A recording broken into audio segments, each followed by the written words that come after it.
এসময়ত এখন দেশৰ এখন অৰণ্যত এজোপা প্ৰকাণ্ড বটগছ আছিল।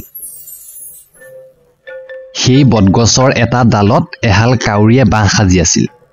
একেডাল গছৰে এটা খুৰুঙত এডাল ফেটি সাপে বাস কৰিছিল। সাপডালৰ বাবে কাউৰীয়ে বহুদিন পোৱালি জগাব পৰা নাছিল। কাউৰীয়ে পৰা কণীবোৰ সাপডালে আহি খাই পেলায়।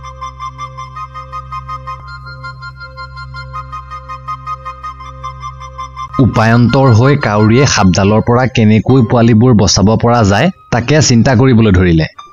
হেৰা, এই সাপডালৰ কিবা এটা কৰিব লাগিছিল, বুজিছা? তুমি ঠিকেই কৈছা।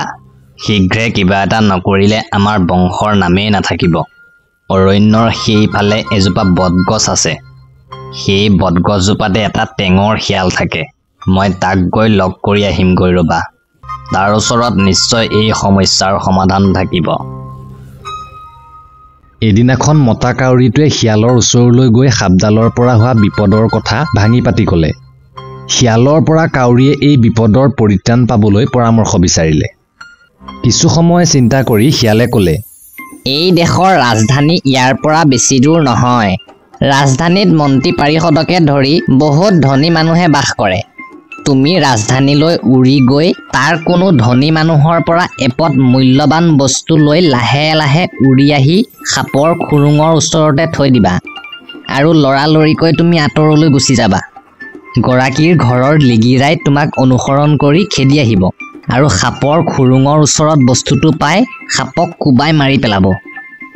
শিয়ালৰ বুদ্ধিমতে কাউৰীয়ে অতি সোনকালে অভিযান আৰম্ভ কৰিলে। কাউৰীয়ে লাহে লাহে উৰি গৈ থাকোঁতে এগৰাকী সম্ভ্ৰান্ত মহিলাই এটা পুখুৰীত গা ধুবলৈ যোৱা দেখা পালে। গা ধুবলৈ যাওঁতে মহিলাগৰাকীয়ে মুকুতা খটোৱা ডিঙিৰ মূল্যৱান সোণৰ হাড়ডাল পুখুৰীৰ পাৰত খুলি থলে। কেইজনমান লিগিৰাই তাত পহৰা দি আছিল। এই চেগতে মই হাড়ডাল লৈ আহোঁ।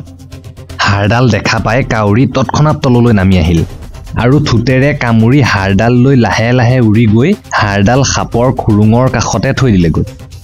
অলপো পলম নকৰি কাউৰীয়ে হাড়ডাল থৈ নিজে অলপ আঁতৰৰ গছৰ ডালত বহি হাড়ডাল লক্ষ্য কৰি থাকিল। ইপিনে কাউৰীক অনুসৰণ কৰি লিগিৰাকেইটাই হাতত লাঠি লৈ খেদি আহি হাড়ডাল সাপৰ খুৰুঙৰ কাষতে পালে। সেই সময়ত সাপডাল খুৰুঙতে শুই আছিল। কি হৈছে? বাহিৰত ইমান হুলস্থুল, ৰচোন ওলাই চাওঁ। হুলস্থুলত সাৰ পাই সাপডালে কি হৈছে চাবলৈ ওলাই অহাৰ লগে লগে লিগিৰাকেইটাই হাতত থকা লাঠিৰে সাপডালক কোবাই মাৰি পেলালে। সাপডালক মাৰি সিহঁতে হাড়ডাল লৈ গুচি গ'ল।